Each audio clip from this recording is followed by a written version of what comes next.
When I first started looking into near-death experiences back in the late 1970s, I assumed that there would be some physiological explanation for that. What I found over the decades was that the various simple explanations we could think of, like lack of oxygen, drugs given to the people, and so forth, don't pan out. The data do not support them. And furthermore, the phenomena of NDEs, of near-death experiences, seem to defy a simple materialistic explanation. When we first started presenting this material in medical conferences, there would be a polite silence in the audience. And now, in the 21st century, when we do this, it's rare that doctors don't stand up in the audience and say, "Let me share my experience with you." So it's pretty well accepted now that these are common experiences that people have all the time and that have profound effects. There's still, of course, a lot of controversy about what causes them, but not about the fact that they exist and are fairly common.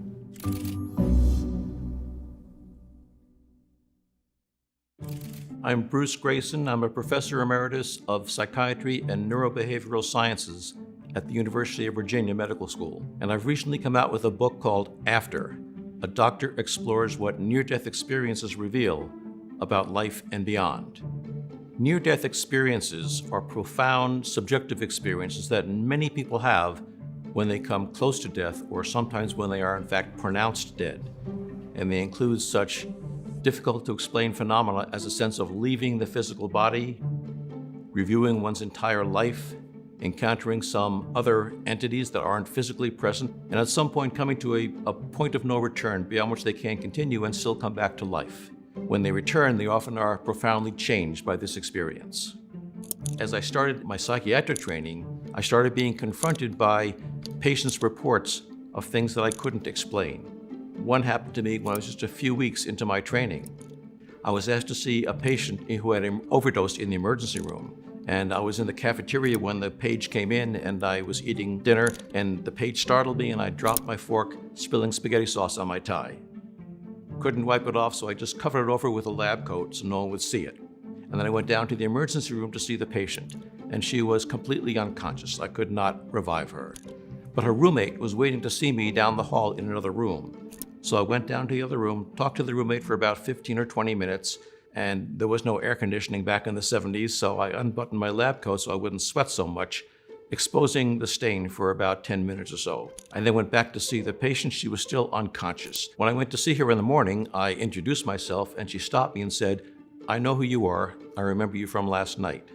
That puzzled me, so I said something like, "Well, I'm surprised. I thought you were unconscious when I saw you last night." And she looked at me and said, "Not in my room. I saw you talking to my roommate down the hall."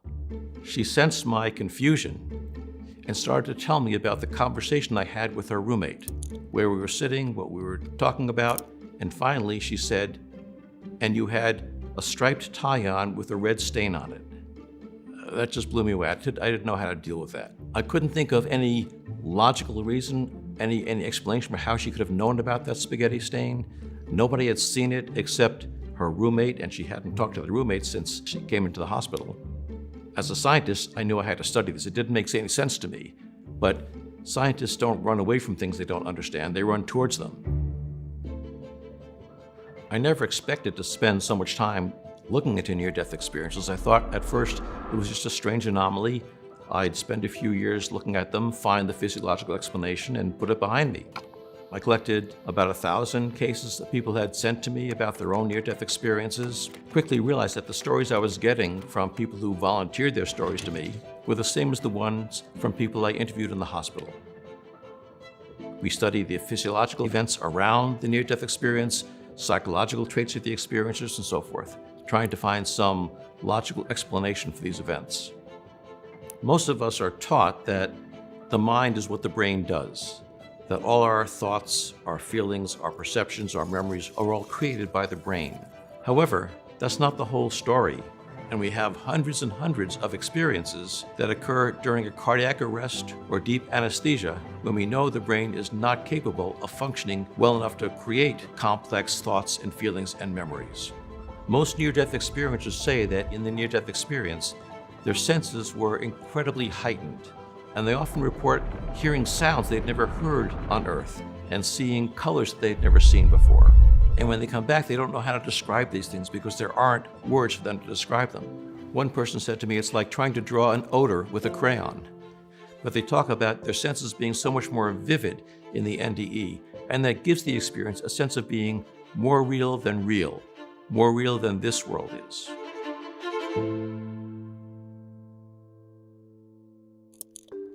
Most near-death experiences are pretty much the same around the world and through the centuries. Pliny the Elder wrote about a case like this in ancient Rome in the 1st century. We've gotten examples of near-death experiences from Western Europe, from the Middle East, from Asian cultures, Hindu Buddhist cultures, and from early cultures, Australian Aborigines and Native American societies that sound just like the stories we have today. However, how they describe these phenomena is influenced by their cultural background. For example, people all around the world will talk about encountering a warm, loving being of light that radiates unconditional love towards them. And if you're talking to someone who is raised in the United States, they may identify this as God or sometimes Jesus, whereas someone who is in a Hindu or Buddhist culture will not use those terms.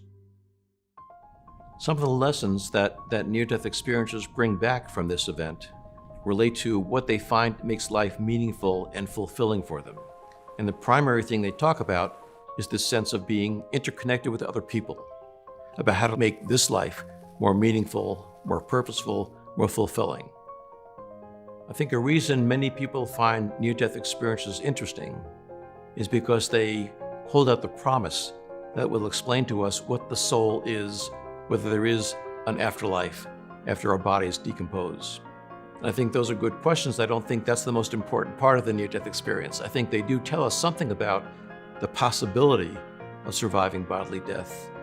But I think the important part of near-death experiences is what they tell us about this life we're in now.